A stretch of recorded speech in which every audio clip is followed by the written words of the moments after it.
Bismillahirrahmanirrahim. President Aliyev, Excellencies, Heads of State and Government, Heads of Agencies, and distinguished ministers. COVID-19 is a hyper event, plunging our interconnected world into turmoil by disrupting our normal modes of conduct and forms of sociability. Deep uncertainty regarding the future across the world therefore characterizes the COVID effect. We may never comprehend its complexity, but are likely to remember history as before and after COVID-19. Its effect is becoming clearer by the day as it wreaks havoc on lives and livelihood, imposes an unparalleled challenge to our scientific capabilities and medical professionals. The scale and scope of its disruptive and destructive effect requires us to confront turmoil through robust collective action by taking risks, nurturing of solidarity, strengthening of bonds of citizenship, and pursuing strategies of cooperative advantage in regional and international relations. Excellencies, to stand united against COVID-19 is to choose alignment, as controlling COVID requires alignment at the level of humanity.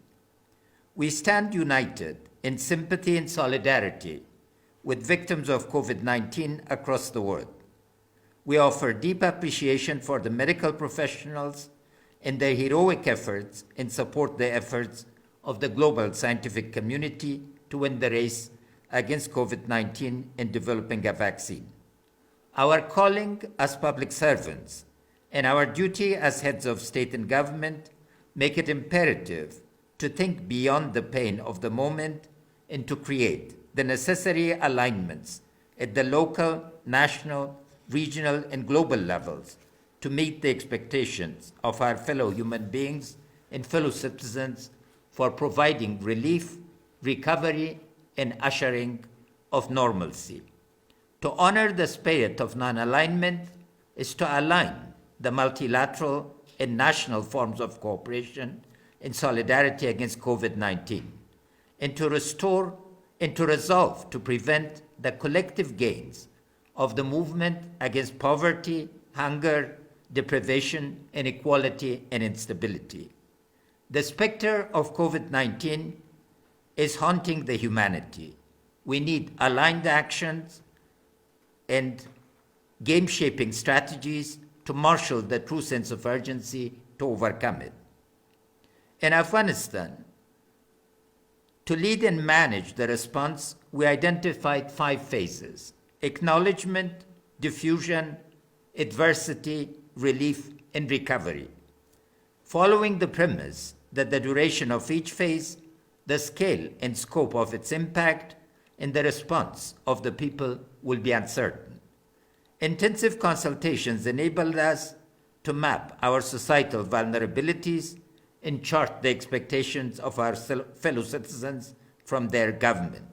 Working closely with actors in the market, we focused on ensuring of food and medicine security in coordination with our neighbors, near and far, to ensure the functioning of supply chains and value chains.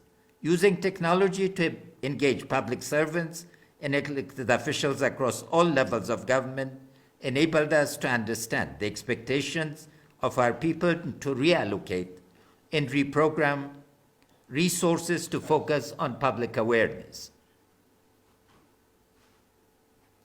relief, recovery, regional connectivity, and global partnership and solidarity.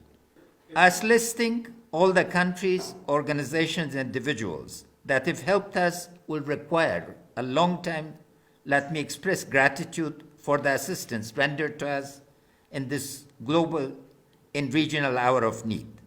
We're still in the phase of awareness and diffusion. We do not want to make predictions, but focus all our efforts on possible adversity in relief and recovery. War, unfortunately, casts a long shadow over our focused efforts against COVID-19. For the Taliban have yet to accept our offer of a humanitarian ceasefire. We ask all members of the non-aligned movement to call upon Taliban to cease the senseless violence and engage in the political process to bring peace and prosperity to Afghanistan and the region. Excellencies, COVID-19 has disrupted our habits of normalcy as well as our assumptions of effectiveness and efficiency regarding institutions, organizations at the local, national, regional, and global levels.